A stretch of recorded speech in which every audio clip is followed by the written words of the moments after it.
పంచన ఉండి ఆ నాయకుని నీడన ఉండి నువ్వు ఎన్ని మాట్లాడినా ఈ ప్రపంచం ఈ తెలంగాణ ప్రజానికం నిన్ను తప్పకుండా మరి ద్వేషిస్తుంది తప్పకుండా నిన్ను వ్యతిరేకిస్తుంది తప్ప నిన్ను అనుకూలించదనేటువంటి విషయాన్ని గమనించాలి. ఇటువంటి చౌకబారు మాటలు మాట్లాడి తెలంగాణ రాష్ట్రం ఏర్పడుతున్నటువంటి క్రమంలో దీన్ని అడ్డుకోవడం కోసం చేస్తున్న ప్రయత్నంగానే భావిస్తాం తప్ప నువ్వు ఒక తెలంగాణ బిడ్డగా భావించడానికి కూడా మేము సిగ్గుపడతా ఉన్నాం. సమైక్యవాదం కొంతమంది తెలంగాణ అని చెప్పేసి ప్లే కార్డ్స్ పట్టుకొని నిలబడిన తర్వాత ఇక శాసనసభ నడిచేది ఎట్లా, ఏ విధంగా నడుపుతారు? మీరు దీన్నంతా కూడా కంట్రోల్ చేసి శాసనసభని నడిపించడానికి బీఎస్సీ సమావేశం ఏర్పాటు చేయాలి. బీఎస్సీ సమావేశం ఏర్పాటు చేసి మరి ఈ రకంగా ఉంటే సభని ఏ విధంగా నడిపిస్తాం, మీరందరూ సహకరిస్తారా లేదా అని చెప్పి తమ యొక్క పార్టీల యొక్క అభిప్రాయాలు తీసుకొని నడిపించడానికన్నా ప్రయత్నం చేయాలి.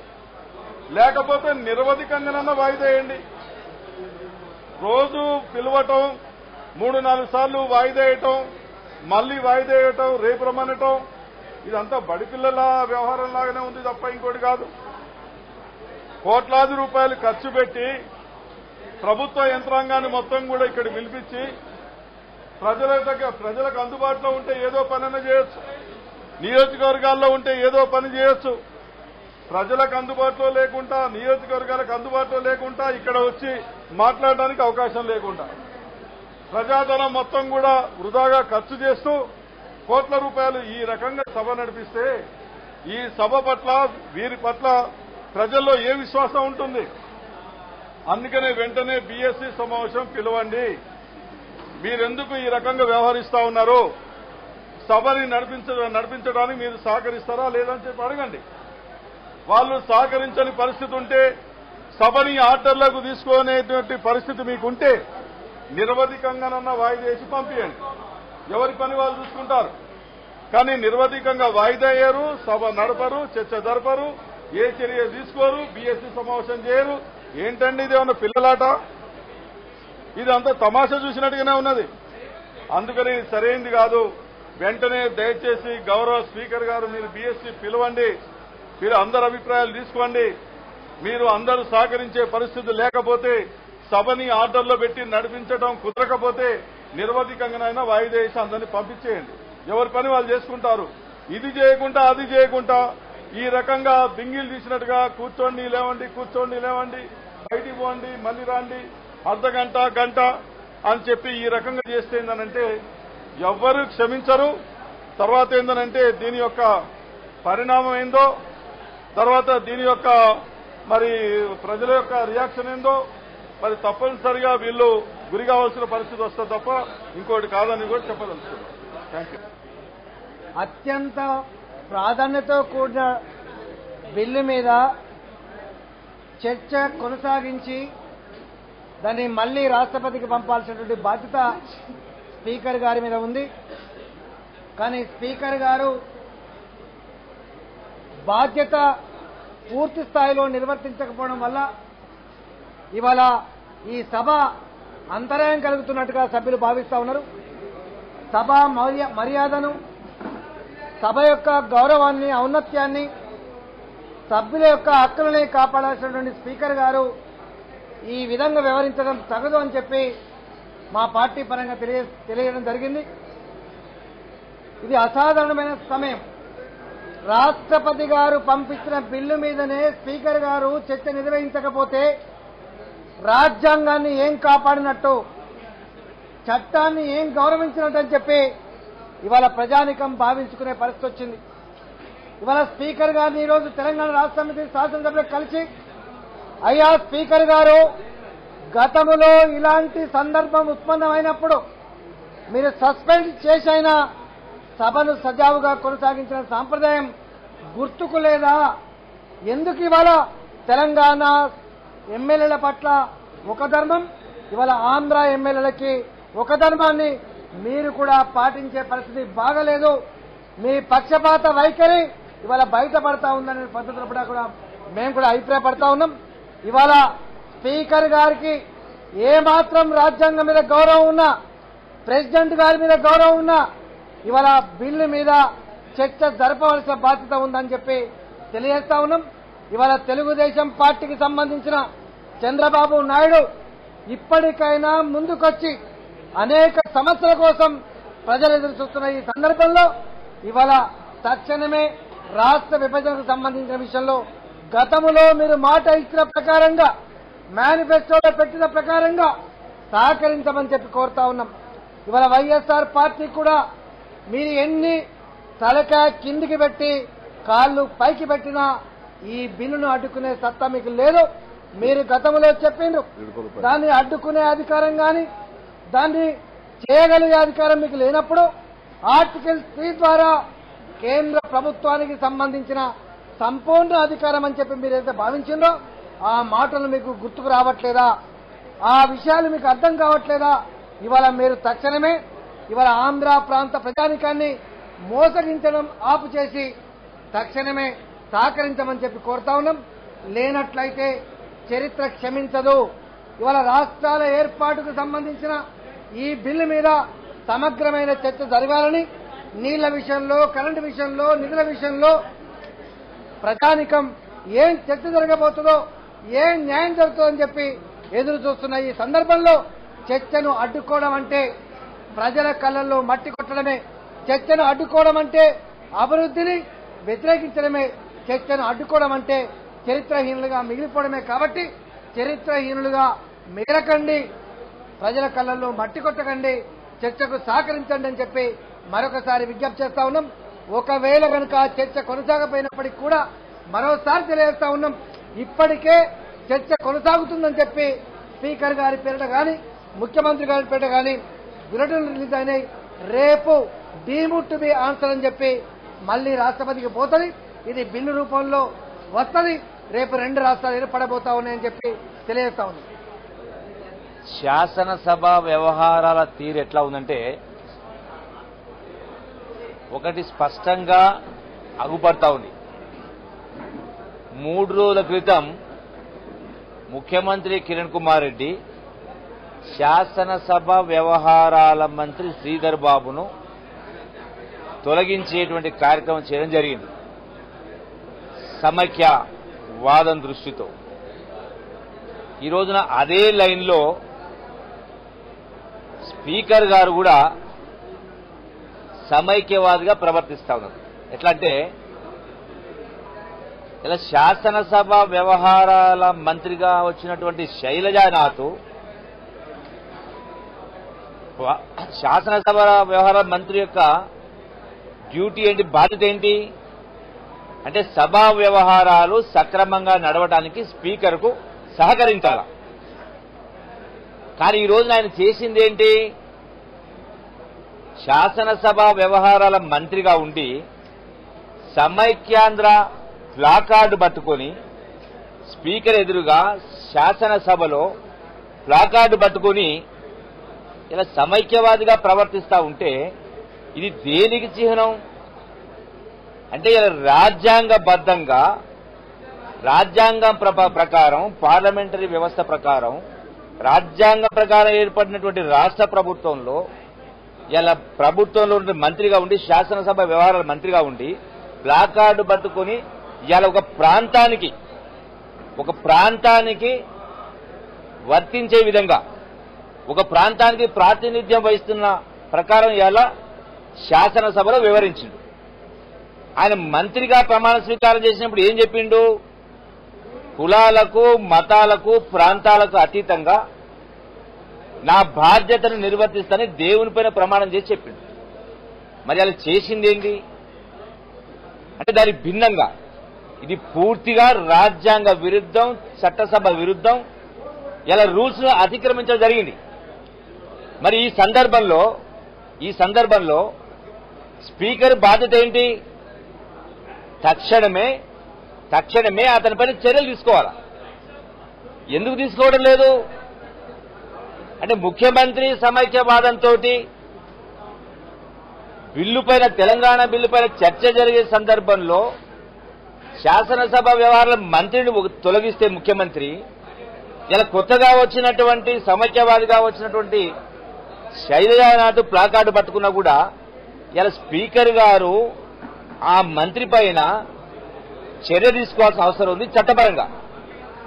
ఆయన బాధ్యతను స్పీకర్ గారు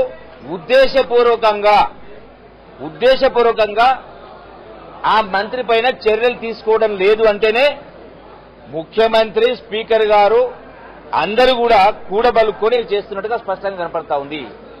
ఇలా గవర్నర్ కూడా తక్షణమే స్పందించి మరి ఏ ప్రమాణం చేసిండో ఆ ప్రమాణానికి విరుద్ధంగా శాసనసభ వ్యవహరిస్తా ఉన్నప్పుడు గవర్నరు నిమ్మకు నీరెత్తినట్టుగా సపోర్ట్ చేయట్లేదు, స్పీకర్ చర్య తీసుకోవట్లేదు. స్పీకర్ చర్య తీసుకోపోగా శాసనసభను గంటకోసారి అడ్జర్న్మెంట్ చేస్తా ఉన్నారు. ఎందుకు అడ్జర్న్మెంట్ చేస్తున్నారు? చేతకాకనా?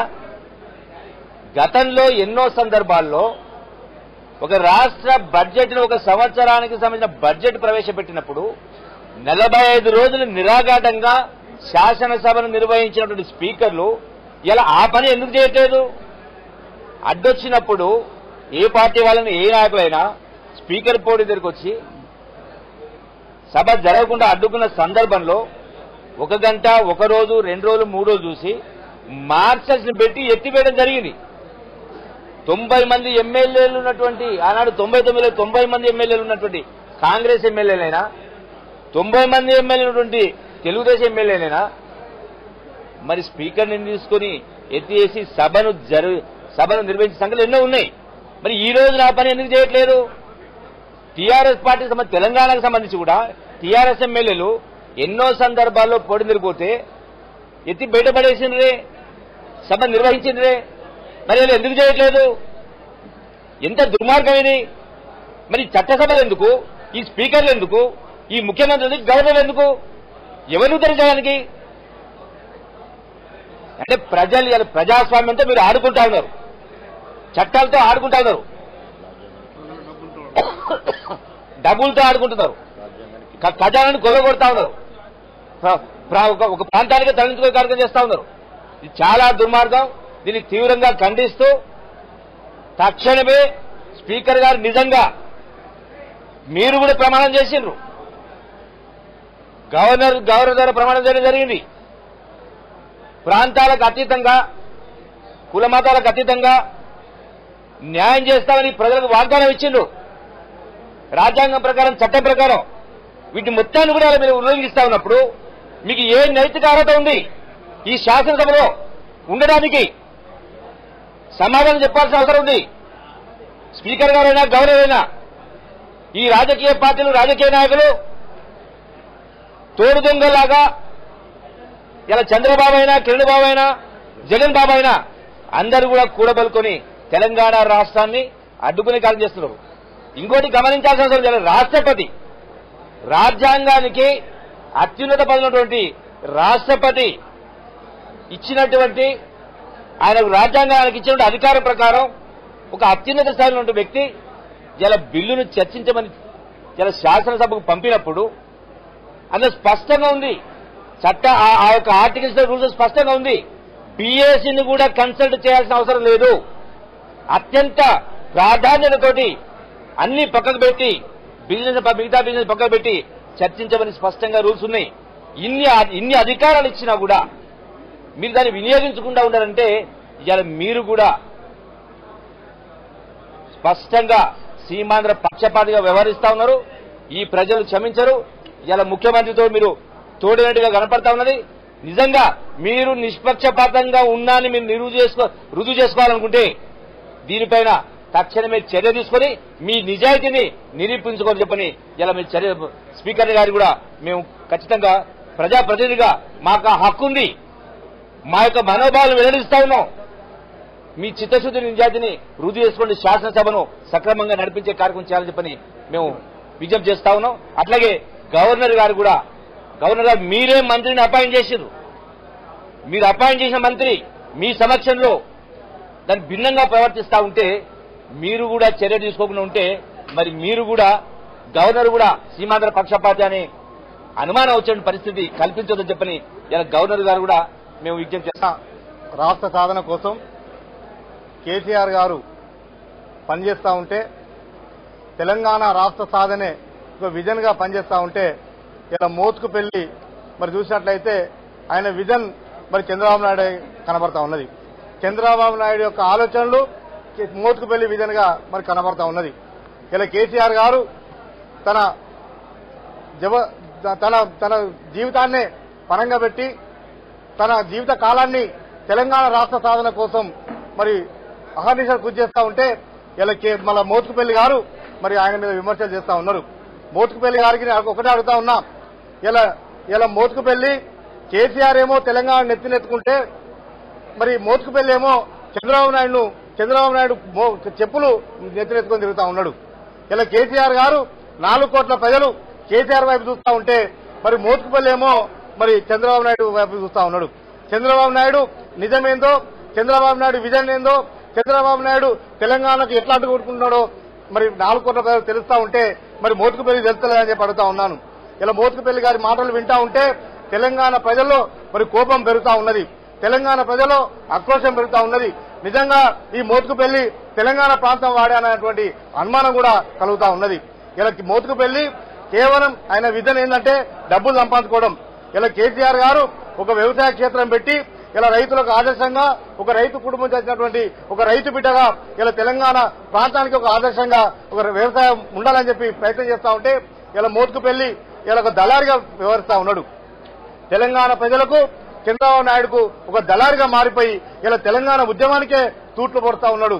ఇలా నిజంగా ఈ మోత్కుపల్లికి నిజంగా రోషమే ఉంటే, తెలంగాణ పౌరుషమే ఉంటే, తెలంగాణ ఆలోచన ఉంటే 42 పేజీల యొక్క తెలంగాణ ముసాయిదా బిల్లును సీమాంధ్ర టీడీపీ ఎమ్మెల్యేలు చించిపడేస్తా ఉంటే నీ ముఖం ఎక్కడ పెట్టుకున్నావు? నువ్వు పక్కబడిపోయి కూర్చున్నావు తప్ప మరి ఎందుకు చింపేస్తున్నావు అని చెప్పి అడగలేదు ఎందుకు, ప్రతిఘటించలేదు ఎందుకు? మేము ప్రతిఘటించినాం. మేము తెలంగాణ కోసం పనిచేస్తా ఉన్నాం కాబట్టి, తెలంగాణ అంటే మా జన్మ హక్కు కాబట్టి, తెలంగాణ రాష్ట్ర సాధన కోసమే మా తెలంగాణ రాష్ట్రానికి పుట్టింది కాబట్టి మేము ఎమ్మెల్యేలు అయింది తెలంగాణ కోసమే. కానీ నువ్వు ఎమ్మెల్యే అయింది చంద్రబాబు నాయుడు యొక్క మోచేతిని తాగడానికి తప్ప ఏం కాదు. ఇలా బ్రోకర్ గా ఉండి ఇలా ప్రెస్ మీట్ కు ఎన్ని డబ్బులు తీసుకోమని చెప్పి అడుగుతా ఉన్నాను. ఇలా ప్రెస్ మీట్ పెడితే ఇలా వెలగట్టేటువంటి పరిస్థితి ఇలా మేము అనడం మాకే సిగ్గుచేటు అనిపిస్తా ఉన్నది. ఇలా మోత్కుపల్లి ఒక ఎస్సీ కులంలో ఉండడం నిజంగా సిగ్గుచేటు. ఇలా కొండంత ఉన్నటువంటి తెలంగాణ ఉద్యమం ఉవ్వెత్తం లేదు. తెలంగాణ ఉద్యమానికి నీళ్లు అంటే తూట్లు పడుతున్నటువంటి ఈ టీడీపీ ఎమ్మెల్యేలే అని చెప్పి తెలంగాణ ప్రాంత టీడీపీ ఎమ్మెల్యే మనం చేస్తా ఉన్నాం. ఇలా టీడీపీ అయితే తెలంగాణ ప్రాంతంలో ఇలా మరి మొత్తానికే ఊడ్చుకుపోయింది. కేవలం దింపుడు గల ఆశ తప్ప వేరే లేదు. ఇలా మోత్కుపల్లి అక్కడ గెలిచే పరిస్థితి లేదు. మరి ఇట్లా కేసీఆర్ని తిరితేనో తెలంగాణ ఉద్యమానికి అడ్డుపడితేనో చంద్రబాబు నాయుడు రాజ్యసభ సీట్ ఇస్తారని చెప్పని ఆశపడతా ఉన్నాడు. కానీ సీమాంధ్ర నాయకులు ఎప్పుడు కూడా తెలంగాణ ప్రాంత నాయకులను తన చుట్టూ తిప్పుకుంటారు తప్ప వాళ్ళకి ఏం చేయరనే విషయాన్ని అర్థం చేసుకోవాల్సిన అవసరం ఉన్నది. వాళ్ళ పల్లకిలు మోస్తే వాళ్ళను కాపలు కుక్కలాగా చూస్తారు తప్ప నేను బోయి లెక్క చూడరు, కనీసం బోయి లెక్క చూడే పరిస్థితి కూడా గమనించాలి. మనకు కనబడతా ఉన్నది. మొన్నటికి మొన్న జగన్ మోసం చేసిండు కొండ సురేఖను, నిన్న చంద్రబాబు మన కిరణ్ మోసం చేసిండు శ్రీధర్ బాబును. ఇలా నిన్ను మోసం చేస్తాడు చంద్రబాబు నాయుడు అనే విషయాన్ని కూడా గమనించాలని చెప్పి మనం చేస్తూ ఇప్పటికైనా మోత్కుపల్లి నీ నోరు జాగ్రత్త పెట్టుకో, దగ్గర పెట్టుకో. అసలు మేము అనకూడదు కావచ్చు, ఈ భాష మాట్లాడకూడదు కావచ్చు, ఆయన మాట్లాడితేనే మాట్లాడసత్తాంది. మోత్కుపల్లి నోరు నిజంగా ఒక కంపు కొట్టిన మోరులకు రాబడతా ఉన్నది. ఇలా మేము పక్కపడి నిలబడితే మాకే వాసన వస్తుంది. మోత్కుపల్లిని చూస్తా ఉంటే అంత బాధ అనిపిస్తా ఉన్నది. తెలంగాణ ఉద్యమం ఇలా కేసీఆర్ విమర్శిస్తే తెలంగాణ ఉద్యమాన్ని విమర్శించాడుగా. ఇలా తెలంగాణ రాష్ట్ర సాధన కోసం 1200 మంది విద్యార్థులు చనిపోతే ఇలా కేసీఆర్ గారు స్పష్టంగా చెప్పడం జరిగింది. తెలంగాణ ఉద్యమం స్పష్టంగా చెప్పడం జరిగింది. రేపు తెలంగాణ రాష్ట్రంలో ప్రతి కుటుంబాన్ని ఆదుకుంటామని చెప్పని, ప్రతి కుటుంబానికి మేము ఒక ఉద్యోగం ఇస్తామని చెప్పని, ప్రతి కుటుంబం మా కుటుంబంగా భావిస్తామని చెప్పడం జరిగింది. నీ చంద్రబాబు నాయుడు చెప్పిండా? నువ్వు చెప్పినవా? 10 లక్షల రూపాయలు కూడా ఎక్స్పీఎస్ ఇవ్వడానికి ఇలా మా కేసీఆర్ గారు తెలంగాణ ఉద్యమం చెప్పింది. మోత్కుపల్లి ఒక కుటుంబం దగ్గర పోయి పరామర్శించినవా? ఒక కుటుంబం దగ్గర ఒక 5 రూపాయలు ఇచ్చినవా? 10 రూపాయలు ఇచ్చినవా? నీ బతుకంతా చంద్రబాబు నాయుడు కాళ్ళకాడ బతుకులే తప్ప, నీ బతుకంతా చంద్రబాబు నాయుడు చెప్పులు మోతుడు తప్ప, నీ బతుకంతా సీమాంధ్ర నాయకులకు ఊడిగా చేసుడు తప్ప నీ బతుకులో ఎప్పుడు అని చెప్పి మనం చేస్తా ఉన్నాం. తెలంగాణ ప్రాంతంలో ఆత్మహత్యలు చేసుకుంటున్న రైతులకు తండ్రి బాటలో నడుస్తున్న కేసీఆర్ గారు తెలంగాణ ప్రాంతంలోనే కాదు భారతదేశము మొత్తం కూడా వ్యవసాయ దేశము. రూపాయిలో 70% మంది వ్యవసాయం మీద ఆధారపడతారు. అనేక రకాల నష్టం వచ్చినప్పటికీ కూడా రైతులకు వేరే పని రాదు కాబట్టి వాళ్ళు వ్యవసాయం మీద ఆధారపడతారు. వాళ్ళ కోసము కేసీఆర్ గారు రైతుల గురించి మాట్లాడితే వ్యవసాయమే దండుగన్న చంద్రబాబు నాయుడు మరి ఈరోజు తెలంగాణకు నష్టం చేయడమే కాకుండా ఆయన పెంచి పోషిస్తున్న పెంపుడు కుక్కడలను ఉసుగొలిపి తెలంగాణ వాదం మీద తెలంగాణ రాష్ట్రానికి అడ్డుపడడానికి తెలంగాణ కోసం కష్టపడుతున్న కేసీఆర్ ను విమర్శించడానికి పంపడాన్ని మేము మరి తీవ్రంగా ఖండిస్తున్నాం.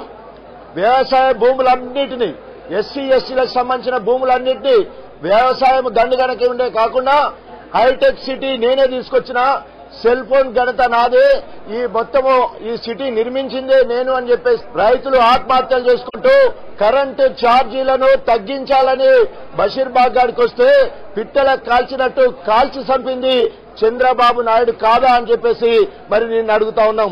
అంతేకాకుండా ఈ రోజు కేసీఆర్ గారు ఒక ఆదర్శవంతంగా ఒక ఎకరంలో బావి తవ్వి పక్క బాయిలలో భూగర్భ జలాలు పెరిగేటట్టు చేస్తే మరి నువ్వేం చేసినావు చంద్రబాబు? మరి నీవు హెరిటేజ్ పేరు మీద పాల సేకరణ చేసే కార్యక్రమంతో చిత్తూరు ప్రజల డైరీ వ్యాపారస్తులందరికీ గుండుగొట్టే కార్యక్రమం చేసినావు, వాళ్ళందరినీ ముంచే కార్యక్రమం చేసినావు, ప్రజలకు వ్యతిరేకంగా రైతులకు వ్యతిరేకంగా నువ్వు కార్యక్రమం చేస్తావు. సరే, మరి ఈ రోజు వ్యవసాయము పండుగ లెక్క ఉండాలి, మరి కోట్ల రూపాయలు సంపాదించవచ్చు అని కేసీఆర్ గారు అంటే మరి నువ్వు మాత్రము 2 ఎకరాల ఆసామిగా ఉన్న నీవు 2000 కోట్లకు ఏ విధంగా పడిగెట్టావో రైతులందరికీ కనుక మార్గదర్శకంగా ఉండి చూపించేది ఉంటే ఆ దిశగా రైతులందరూ కూడా నీ మార్గంలో వస్తారు. కానీ నీ వ్యక్తిగత ప్రయోజనాల కోసము రైతులు ఆత్మహత్యలు చేసేటట్టు పురుగొల్పి వాళ్ళ మనోధైర్యాన్ని కించపరిచి రైతుల పెట్టుబడి పెరిగేటట్టు చేసి గిట్టుబాటు ధరలు లేకుండా ఆనాడు రైతు వ్యతిరేకిగా నువ్వు ముద్రపడ్డ చంద్రబాబు నాయుడు ఈరోజు మరి తెలంగాణ గురించి కానీ ఆయన తొత్తులు కేసీఆర్ గురించి మాట్లాడడం చాలా విడ్డూరం. రైతుల మనోభారం పెరగడానికి, వాళ్ళ మనోధైర్యం పెరగడానికి వాణిజ్య పంటలను పెంచాలని, వాణిజ్య పంటలతోటి ₹1,00,000 సంపాదించడానికి అవకాశం ఉంది. బ్యాంకులు ముందుకొస్తా ఉన్నాయి. ఆ బ్యాంకులను వాడుకొని ఏ రకంగా మనము వాణిజ్య పంటలు వేసుకొని వ్యవసాయము లాభసాటిగా చేయొచ్చు అని చెప్పడానికి మరి అందరినీ తీసుకొని పోయి గతంలో టీడీపీకి సంబంధించిన నాయకులు ఎప్పుడు కూడా చంద్రబాబుతో సహా అందరూ కూడా ఆ ఫామ్ హౌస్ మీద ఏడ్చుడే. అది అనేక సార్లు చెప్పడం జరిగింది. నిన్న మరి మొన్న అంత ప్రెస్ మిత్రులు అందరినీ తీసుకుపోయి ఇది ఫామ్ హౌస్ కాదు ఫార్మర్ హౌస్ అని చెప్పేసి విశదీకరించే ప్రయత్నం చేయడం జరిగింది. ఆ రకంగా రైతు ఏ విధంగా మేలైన వ్యవసాయ సాగులు చేయొచ్చో నేర్పే కార్యక్రమం చేశారు. సమయము సందర్భం లేకుండా ఈ రోజు ఒక పక్క తెలంగాణ రాష్ట్ర ముసాయిదా బిల్లు మరి అసెంబ్లీకి వస్తే దాన్ని పక్కదారి పట్టించడానికి మరి నిన్ననే అందరం కలిసి తెలంగాణకు సంబంధించిన వాళ్ళందరము అన్ని పక్కకు పెట్టేసి తెలంగాణ బిల్లును సాధించుకుందామని చెప్పేసి మాట్లాడుతుంటే ఈరోజు మరి మోదుగుపల్లి నరసింహులు వచ్చి చంద్రబాబు నాయుడిని ఎత్తుకుని మరి కేసీఆర్ గారిని విమర్శడం అంటే నిజంగానే దయ్యాలు వేలాలు వల్లించినట్టున్నాయి. ఆయన నిజంగా మరి నేనైతే అసలు నరసింహులు పేరెత్తడానికి కూడా అసహ్యపడతా ఉన్నాను. ఎప్పుడు ఒకటే లక్ష్యం, ఎప్పుడు విమర్శించడం కానీ ఒక్కనాడైనా కూడా తెలంగాణ కోసం కష్టపడడం కానీ తెలంగాణ ఉద్యమంలో పాల్గొనడం కానీ తెలంగాణ రాష్ట్ర సాధన కోసం నేను సైతం అని చేయలేదు. కాబట్టి ఆయన చరిత్ర మొత్తం కూడా మరి తెలంగాణ ద్రోహిగా మిగిలిపోతాడు, రాజకీయ చరిత్రహీనుడవుతాడు, రాజకీయంగా ప్రజలందరైనను బొందబెడతారని హెచ్చరిస్తూ ఇలాంటి మాటలు మళ్ళీ ఎప్పుడు మాట్లాడితే ఖబర్దార్ నరసింహులు అని చెప్పేసి హెచ్చరిస్తా ఉన్నాం. జై తెలంగాణ. మొదటి నుంచి కూడా వైఎస్ఆర్సీపీ పార్టీ తీర్మానం పెట్టాలి, తర్వాత చర్చ జరగాలనేది మొదటి నుంచి కూడా చెప్తా ఉంది వైఎస్ఆర్సీపీ పార్టీ. ఈ రోజు కూడా చర్చ అందుకని స్పీకర్ గారికి పిటిషన్ ఇవ్వడం జరిగింది. తీర్మానం చేయాలి ముందు, తర్వాత చర్చలు జరగాలని చెప్పి ఈరోజు స్పీకర్ గారికి కూడా పిటిషన్ ఇచ్చి రావడం జరిగింది. ఆ పిటిషన్ అంతా కూడా మీకు కూడా ఒక్కొక్కరికి ప్రతి ఒక్కరికి కూడా అందజేయబడుతుంది, అది కాపీస్ అందజేయబడతాయి. ముఖ్యంగా మొదటి నుంచి కూడా సాంప్రదాయాలకు పద్ధతులకు అనుగుణంగా జరిగేది ఈ ఫార్మేషన్. మరి ఎందుకు అటువంటి సాంప్రదాయాలను విధానాలను ఎందుకు ఈ ప్రభుత్వం ఈ యూపీఏ ప్రభుత్వం ఎందుకు కేంద్ర ప్రభుత్వం పాటించడం లేదని చెప్పి కేంద్ర ప్రభుత్వాన్ని అడుగుతా ఉన్నా నేను. మొట్టమొదటి నుంచి కూడా ఇండిపెండెన్స్ వచ్చింది మనకు 1947లో ఇండిపెండెన్స్ వస్తే ఆ రోజు ఫదిలాలి కమిషన్ లో నెహ్రూ గారి నేతృత్వంలో ఆ రోజు మరి భాషా ప్రయుక్త రాష్ట్రాలుగా మొదటి ఎస్ఆర్సీ ఏర్పరిచి రీఆర్గనైజేషన్ చేయడం జరిగింది. ఆ రోజు జరిగిన దాంట్లో మనకు మెడ్రాస్ ప్రెసిడెన్సీ నుంచి తీసుకొచ్చి మరి ఆంధ్రప్రదేశ్ ను తెలంగాణను కలిపి మనకు ఆ రోజు ఆంధ్రప్రదేశ్ రాష్ట్రంగా మన రాష్ట్రాన్ని చేయడం జరిగింది. ఆ రోజు బూరుగుల రామకృష్ణారావు గారు కూడా మరి సమైక్య ఆంధ్ర వల్లనే సమగ్రాభివృద్ధి చెందుతుందని చెప్పి ఆ రోజు ఆయన అంగీకరించడం జరిగింది. ఆయన మంత్రివర్గంలో 8 మంది మంత్రివర్గంలో 6 మంది మంత్రివర్గంలో ఉండే వాళ్ళు మినిస్టర్స్ కూడా ఆ రోజు ఒప్పుకోవడం జరిగింది. మరి ఆ రోజు 2 అసెంబ్లీలు తీర్మానం చేసి మన రాష్ట్రాన్ని ఆంధ్రప్రదేశ్ రాష్ట్రాన్ని ఏర్పరచడం జరిగింది.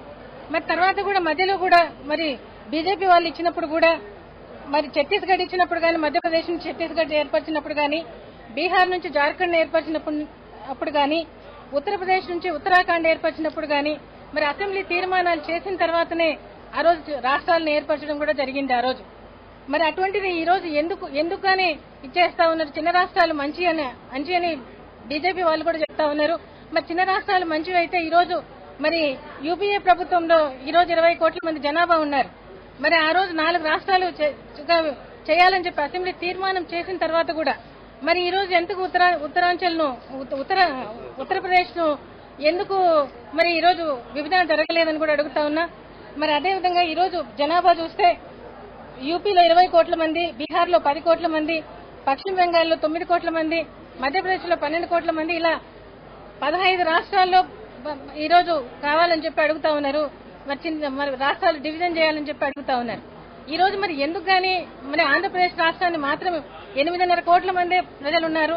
మరి ఈ రోజు పెద్దగా ప్రజలు అడగకపోయినా కూడా మరి తెలంగాణ నాయకుల కోసం అని చెప్పి ఈ రోజు తెలంగాణను డివిజన్ చేస్తా ఉన్నారా ఆంధ్రప్రదేశ్ రాష్ట్రాన్ని కూడా చెప్పి నేను యూపీఏ ప్రభుత్వాన్ని అడుగుతా ఉన్నా.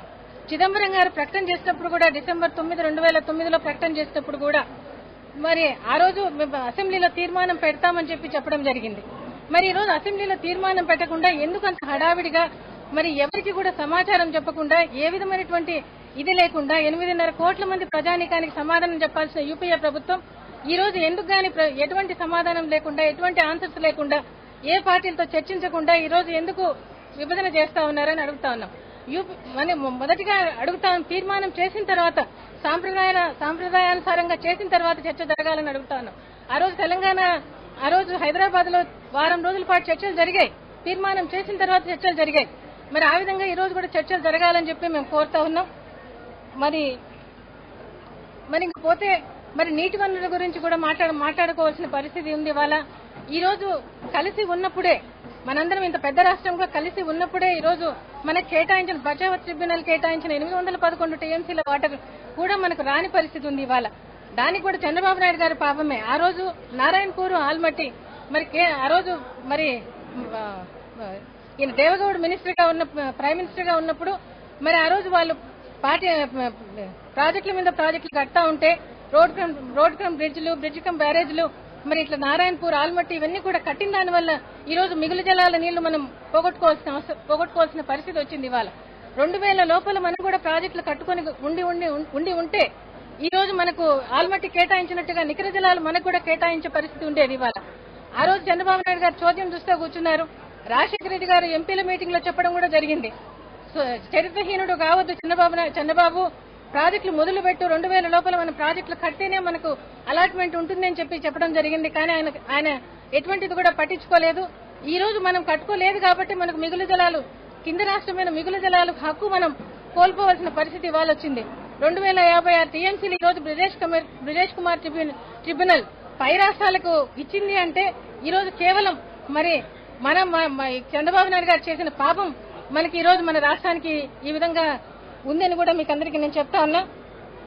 పోతే మరి ఈ రోజు డివిజన్ జరిగితే కుప్పం నుంచి శ్రీకాకుళం వరకు మరి ఈ రోజు సముద్రం నీరు తప్పితే మంచినీరు ఎక్కడుందో కూడా యూపీఏ ప్రభుత్వం చెప్పాల్సిన అవసరం ఉందని కూడా చెప్తా ఉన్నా.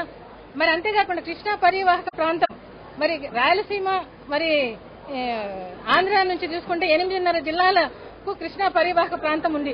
మరి వీటికి నీళ్లు ఎక్కడి నుంచి ఇస్తారు?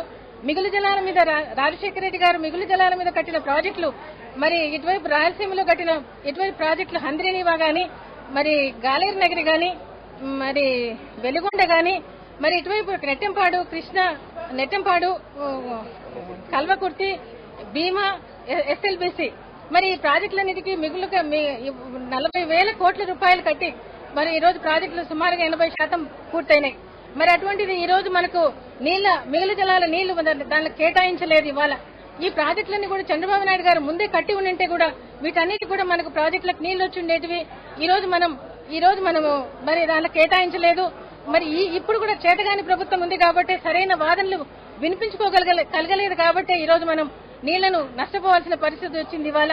అటువంటిది ఈ రోజు మరి పైనుంచి ఇంత పెద్ద రాష్ట్రంగా ఉండి పైనుంచి నీళ్లు వచ్చేదే కష్టంగా ఉన్నప్పుడు మరి ఈ రోజు మనం మధ్యలో ఇంకొక రాష్ట్రం అనేది వస్తే మరి ఈ కింది రాష్ట్రంగా ఉన్న వాళ్ళు ఏ విధంగా బ్రతకాలి, ఏ విధంగా వాళ్ళ జీవనం సాగించాలని కూడా అని చెప్పి యూపీఏ ప్రభుత్వాన్ని అడుగుతా ఉన్నా.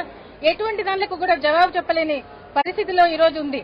మరి హైదరాబాద్ పరిస్థితి రాజధానిగా తీసుకుంటే మరి ఈ రోజు 60 సంవత్సరాలు అందరూ కలిసి అభివృద్ధి చేసుకున్న రాజధానిని ఈ రోజు 10 ఏళ్లు ఉండండి మీరు వెళ్ళిపోండి అని చెప్తే మరి ఏ విధంగా ఉంటుంది వాళ్ళకని కూడా అడుగుతా ఉన్నాయి. ఇవాళ ఆ రోజు మరి మన ఇండియాలో ఆ రోజు మొట్టమొదటిగా నెహ్రూ గారు ఆ రోజు అన్ని ప్రాంతాలను అన్ని రాష్ట్రాలను అభివృద్ధి చెందించాలని చెప్పి ఆ రోజు పబ్లిక్ సెక్టర్ ని తీసుకురావడం జరిగింది. మరి అప్పుడు ఎన్నో పరిశ్రమలు మనకు కేంద్రం నుంచి రావడం కూడా జరిగింది.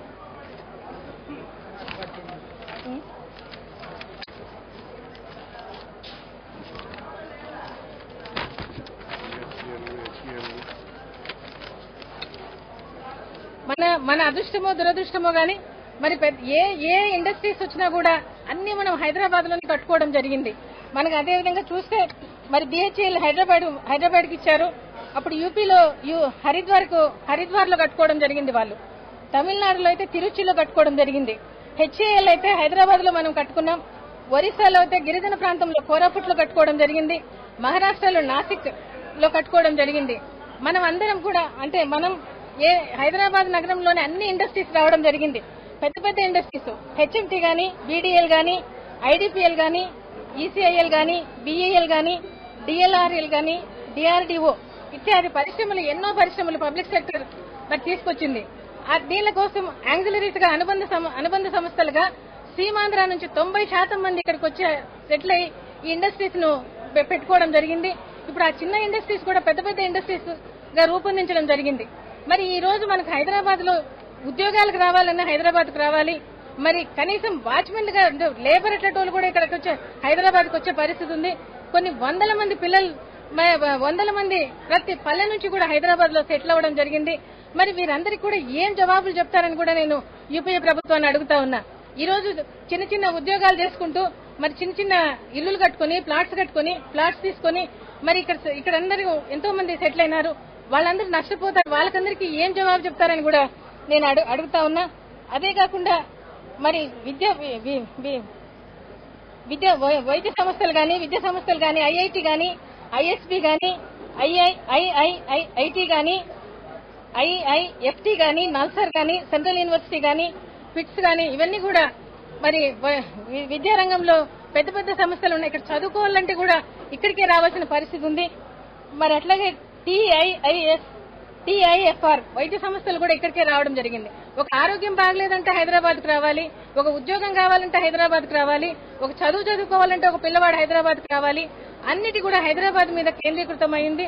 మరి అటువంటిది ఈ రోజు 10 ఏళ్లు ఉంటారని చెప్తా ఉన్నారు. అంటే విడిపోతామనే వాళ్లకు అన్ని రకాల అభివృద్ధి అయినటువంటిది హైదరాబాద్ ఇస్తానారా?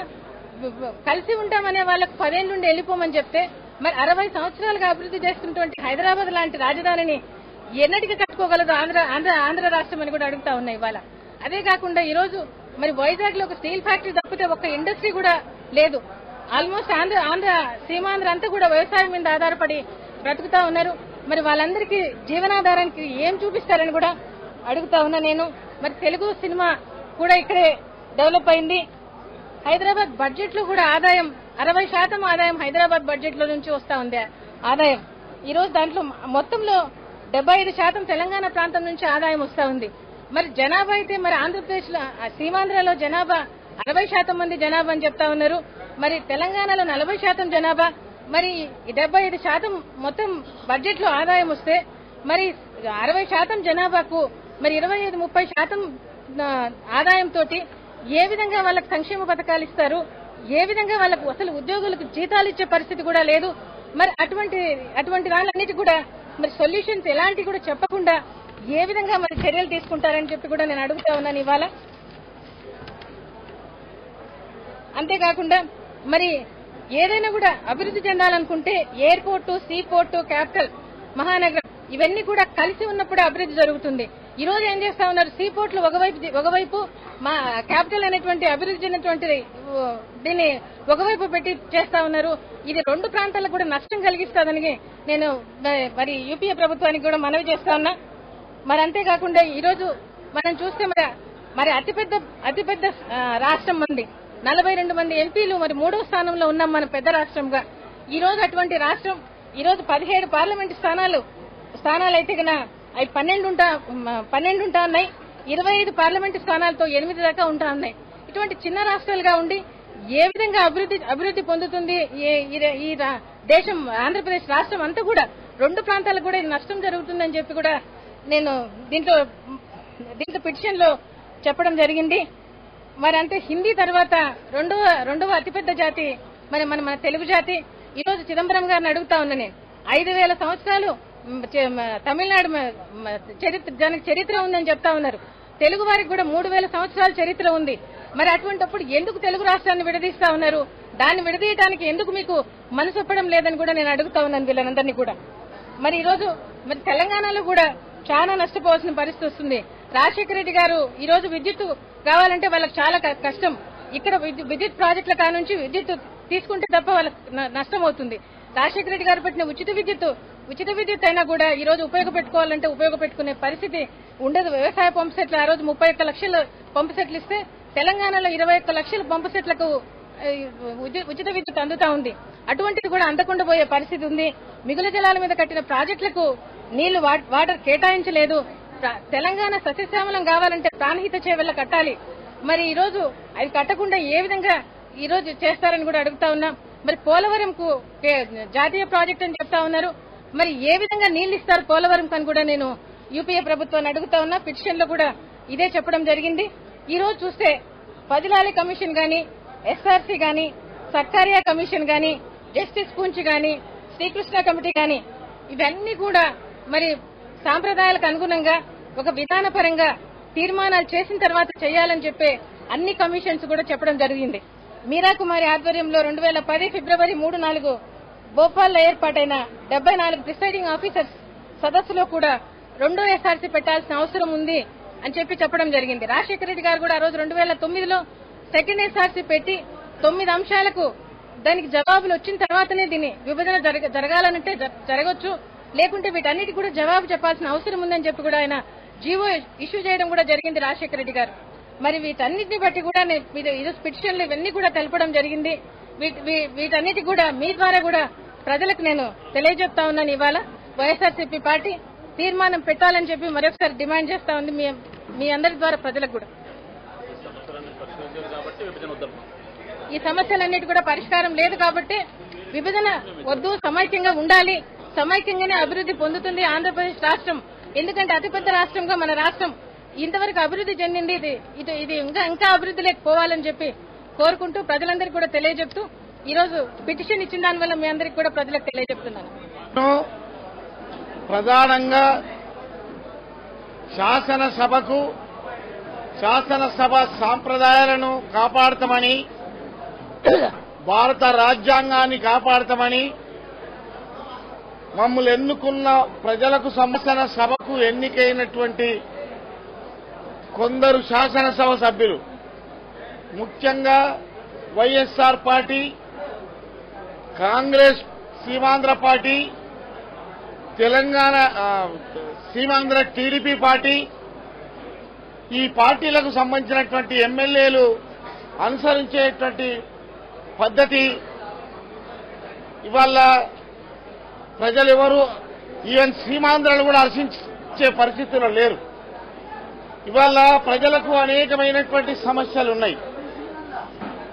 అనేకమైన ప్రాంతాల్లో విపరీతమైన వర్షాభావం వల్ల పంటలు కోల్పోయి రైతులు వేలాది సంఖ్యలో ఈ రాష్ట్రంలో ఆత్మహత్యలు చేసుకున్నారు. రైతుల సమస్యలు చర్చకు రావాల్సిన అవసరం ఉండే, కార్మికుల సమస్యలు రావాల్సి ఉండే, అవుట్ సోర్సింగ్ సంబంధించినటువంటి ఇదేం ప్రధానంగా తెలంగాణకు సంబంధించినటువంటి సమస్యను అడ్డుకోవడానికి వాళ్ళు చేసేటువంటి దుర్మార్గమైనటువంటి పద్ధతి మంచిది కాదు. వాళ్ళు పునరాలోచించుకోవాలని ఈ సందర్భంగా మేము డిమాండ్ చేయడం అనేటువంటిది జరుగుతూ ఉన్నది. ఇవాళ దయ్యాలు వేదాలు వాళ్ళు ఇస్తున్నటువంటి పద్ధతులలో ఇవాళ తెలంగాణ మీద కూడా ప్రేమ ఉలకబోస్తా ఉన్నారు. అయ్యా మీ వన్ సైడ్ లవ్ ఎందుకు? ఒక సైడ్ లవ్తోని ప్రేమ ఫలిస్తుందా? పిల్లలు పుడతారా? వన్ సైడ్ లవ్తోని ప్రేమ ఫలించది, పిల్లలు పుట్టరు. తెలంగాణ ప్రజలకు చేసిన ద్రోహం చాలు, సీమాంధ్ర పాలకులు చేసిన ద్రోహం చాలు. ఇంకా మేము విడిపోతామంటే మేము దయ్యంలాగా మమ్మల్ని విడిచిపెట్టమని వెళ్తా ఉన్నారు. ఇది ఎక్కడి న్యాయం అనేటువంటి విషయం మేము చెప్తా ఉన్నాం. ఇవాళ తెలంగాణ డిమాండ్లు ఇవి కావాలని చెప్పండి, మీ కోరికలు ఏమన్నా స్వేచ్ఛగా చెప్పండి. మీకే మాకంటే ముందు మీకే అవకాశం ఇస్తాం, కావాలంటే మేమందరం ఆగుతాం. మీరు స్వేచ్ఛగా మాట్లాడి మీకు కావాల్సిన కోరికలు ఏదో చెప్పుకోండి. కానీ శాసనసభకు అడ్డం తిరిగి, ప్రజాస్వామ్యానికి అడ్డం తిరిగి ఇవాళ తెలంగాణ బిల్లు వచ్చిన సందర్భంలో మీరు చేసే ప్రవర్తన మంచిది కాదు. ఇవాళ ముఖ్యమంత్రి గారు ఒక పెద్ద ఆటంకవాదిగా తయారైపోయి ఆయన ఇవాళ ఆఖరి ముఖ్యమంత్రికి ఆంధ్రప్రదేశ్ కు కిరణ్ కుమార్ రెడ్డి అనే విషయం ఇదివరకే శాసనసభలో చెప్పినాం, ఇప్పుడు కూడా చెప్తా ఉన్నాం. ఆయన మళ్ళా ముఖ్యమంత్రి అయ్యే అవకాశం లేదు. ఆయన అక్కడ కూడా ప్రయత్నం చేస్తే కూడా కాడు. ఆయన నేను క్రికెట్ ఆడుకున్న తెలంగాణ అనే మాటలు ఏ తెలంగాణ వాడు కూడా నమ్మేటువంటి పరిస్థితిలో లేదు. ఇవాళ స్పీకర్ చేయవలసింది ఈ టైం వేస్ట్ అయింది. సోమవారం నుంచి అయినా కఠినంగా వివరించి శాసనసభ నడపవలసినటువంటి అవసరం ఉన్నది. ఇది చర్చ జరపవలసినటువంటి అవసరం ఉన్నది. అటువంటి తెలంగాణ సంబంధించినటువంటి విషయంలో పాల్గొలేకపోయాం. వాళ్లతోని మనస వాంఛ అన్ని రకాల తెలంగాణ సాధన పోరాటంలో సిపిఐ ముందున్నది. సిపిఐ పార్టీ ఇవాళ తెలంగాణలో తెలంగాణ చెప్తుంది, ఆంధ్రలో చెప్తుంది, రాయలసీమలో కూడా అదే చెప్తా ఉన్నది. ఒకే మాట మీద సిపిఐ ఉన్నది. ఇవాళ టీడీపీ పార్టీ ఆంధ్రలోనేమో సమైక్యత అంటా ఉన్నది, కాంగ్రెస్ పార్టీ ఆంధ్రలోనేమో సమైక్యత అంటా ఉన్నది. వైఎస్ఆర్ పార్టీ ఇక్కడైతే దాని చీపురు వాటి తులసిపారేసిన ప్రజలు, అక్కడ ఉండే వాళ్ళు సమైక్యత రాష్ట్రం అంటా ఉన్నారు. ఇలాంటి వాళ్ళు మరి కేవలం ఓట్ల కోసం సీట్ల కోసం చెప్తారు తప్ప మేము తెలంగాణకి కట్టుబడి ఉన్నది సిపిఐ. అందరం కలిసి బుధం గారు పోరాడి సాధిస్తాం. తర్వాత ఈ శాంతియుత పద్ధతులలో పరిష్కారం కాకపోతే జరిగే పరిణామాలకు ఈ నయవంచకులే బాధ్యత వహించవలసినటువంటి అవసరం ఉన్నదని హెచ్చరిక. సభను నడవకుండా అడ్డుకుంటున్న సీమాంధ్ర మిత్రులను అన్ని పార్టీల వారిని కోరుతా ఉన్నాం. సోమవారం నుంచైనా శాసనసభ నడిచేటట్టు చూడవలసిన బాధ్యత శాసనసభ్యులు అందరి మీద ఉందనే మాట చెప్తూ ప్రత్యేకించి వైఎస్ఆర్సీపీ నాయకులను కోరుతా ఉన్నాం. ఆనాడు రాజశేఖర రెడ్డి గారు 2004 ముందు గాని 1999లో కూడా తెలంగాణ అంశం పట్ల వారు ఒక అంకుటిత దీక్షతో తెలంగాణ ఏర్పడుతుందనే మాట చెప్పిన విషయాన్ని ఈ సందర్భంగా గుర్తు చేస్తా ఉన్నాం. అదే రీతిలో వైఎస్ఆర్సీపీని మరి శాసనసభలో చర్చలో పాల్గొని వారి అంశాలు ఎత్తవలసిన బాధ్యతను మరి వారు మర్చిపోయి శాసనసభ నడవకుండా చూస్తా ఉన్న విషయాన్ని ఈ సందర్భంగా గుర్తు చేస్తూ టీడీపీ సమైక్యవాదులు కూడా టీడీపీకి సంబంధించిన మరి సమైక్యవాదులతో 50 నుంచి 60 గంటల్లో పార్టీకి ఏ పార్టీకి ఎన్ని గంటలు వస్తుందో దాన్ని సముచితంగా పంచుకొని ఆ బాధలు గాని ఆ ప్రాంతంలో ఉన్న ఇబ్బందులను గాని శాసనసభ ద్వారా తెలియజేయవలసిన అవసరం ఉంది. శాసనసభలో శాసనసభ్యులుగా మీ వాదనలు వినిపించి 23 జూన్ కన్నా ముందు తప్పక ఈ బిల్లును మరి కేంద్రాన్ని పంపవలసిన బాధ్యత అందరి మీద ఉందనే మాట చెప్తూ కాంగ్రెస్ పార్టీ వాళ్ళుగా మరి ఈ ప్రాంతంలో ఆ ప్రాంతంలో 2 అంశాలుగా విడిపోయారు. దయచేసి కోరుతా ఉన్నాం, ఆనాడు రాజశేఖర రెడ్డి ఇచ్చిన మాట గాని లేదా కాంగ్రెస్ పార్టీ ఇచ్చిన మాట గాని కట్టుబడి తెలంగాణ అంశంలో మీరు ఒక ఆలోచనతో తెలంగాణ ముసాయితీ బిల్లును చర్చించి తెలంగాణ ప్రత్యేక రాష్ట్రం ఏర్పాటుకు ముందు నడవలసిన బాధ్యత శాసనసభ్యుల మీద అందరి మీద ఉందన్న మాట చెప్తూ టీడీపీ మిత్రులను వైఎస్ఆర్సీపీ మిత్రులను కోరుతా ఉన్నాం, దయచేసి సహకరించండి. శాసనసభ సోమవారం నుంచి నడిచేటట్టు చూడవలసిన బాధ్యత అందరి మీద అన్న మాట చెప్తూ మేము కోరుతా ఉన్నాం శాసనసభ పతిని.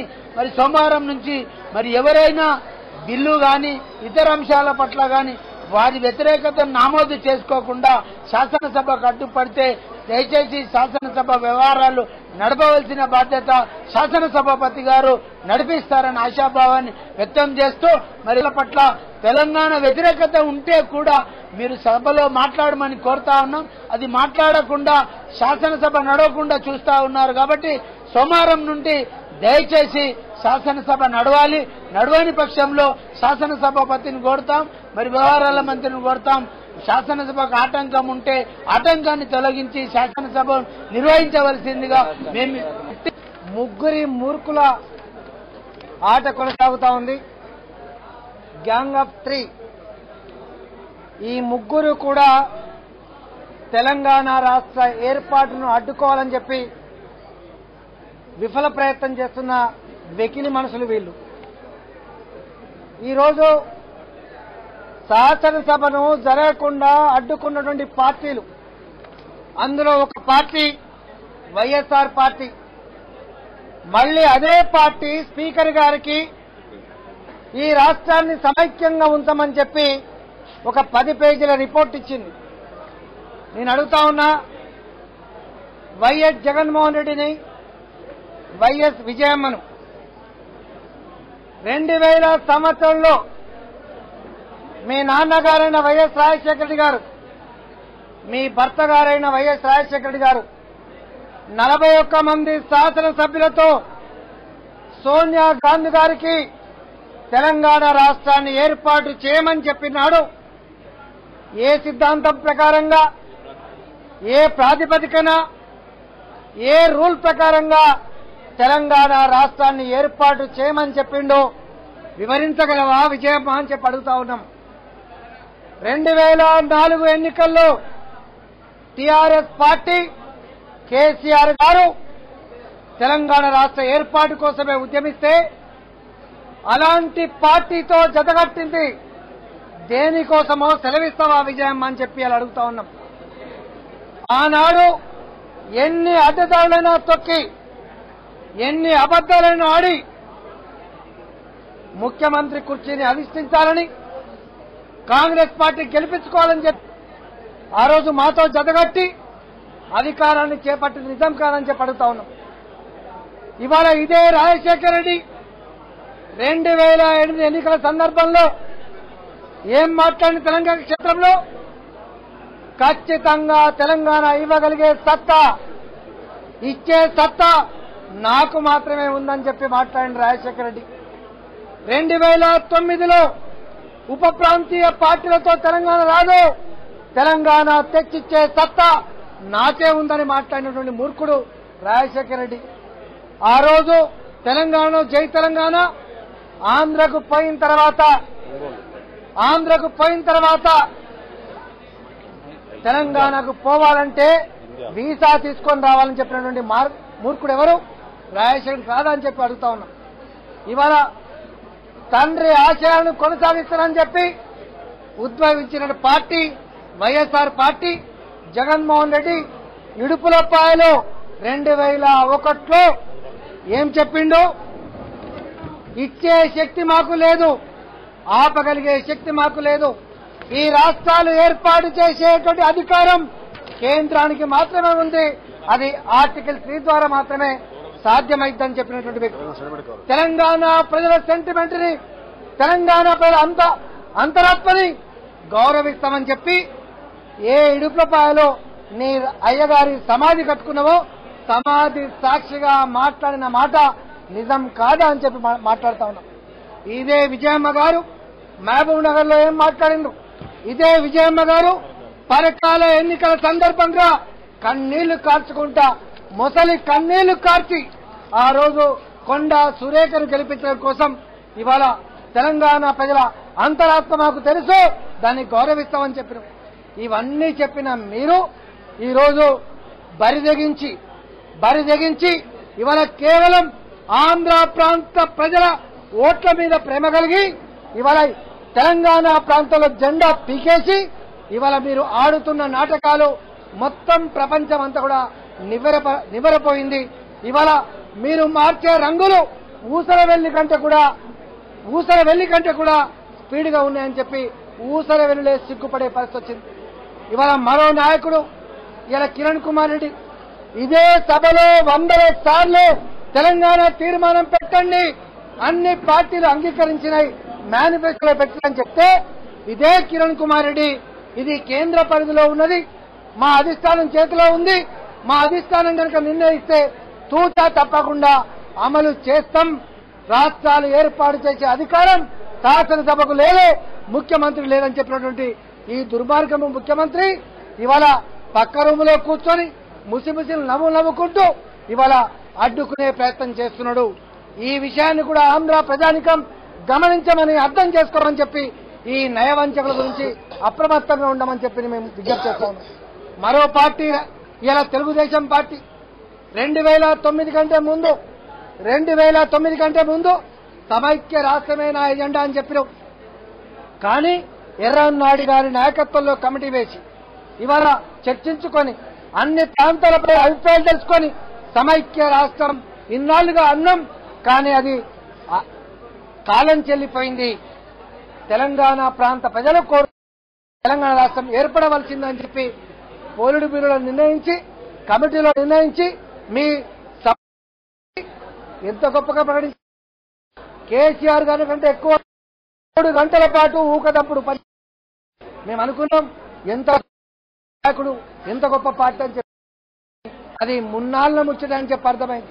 అది కేవలం 2009లో అధికారం చేపట్టడానికి ఆడుతున్న నాటకంగా అర్థమైపోయింది. 2 కళ సిద్ధాంతం అని చెప్పినావు, ఉత్తరాన్ని ఇచ్చినామని చెప్పినావు,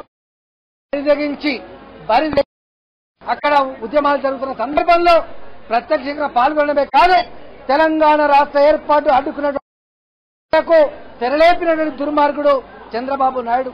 అందుకే కిరణ్ బాబు, జగన్ బాబు, చంద్రబాబు ఈ డ్రామా కంపెనీలు, ఈ డ్రామాలాడే పార్టీలు రంగులు మార్చే నుంచి అప్రమత్తంగా ఉన్న ఆంధ్ర ప్రాంత ప్రజానికానికి మేము విజ్ఞప్తి చేస్తా ఉన్నాం. ఇప్పటికి కూడా అన్నదమ్ముల్లా కలిసి ఉన్నాం, విడిపోయి కూడా అన్నదమ్ములు కలిసి ఉండే వాతావరణానికి సహకరించమని చెప్పి ప్రజలు కోరుతా ఉన్నాం. ఈ మాటలు మాట్లాడే ఈ నాయకులు క్షేమం కోరే వాళ్ళు కాదు, ఈ వాళ్ళ క్షేమం కోసం మాత్రమే పుట్టిలో ఎత్తాలనే విషయాన్ని చెప్పి విజ్ఞప్తి చేస్తా ఉన్నాం. ఏది ఏమైనా 600 తెలంగాణ రాష్ట్ర సమితి ఖచ్చితంగా ఈ సభలో చర్చ కొనసాగుతా ఉంది, అది కొనసాగిస్తుంది. ఖచ్చితంగా డీముట్టు బి ఆన్సర్ అయ్యేంత వరకు దీన్ని కంటికి రెప్పలాగా ఈ శాసనసభను కాపాడుకుంటాం.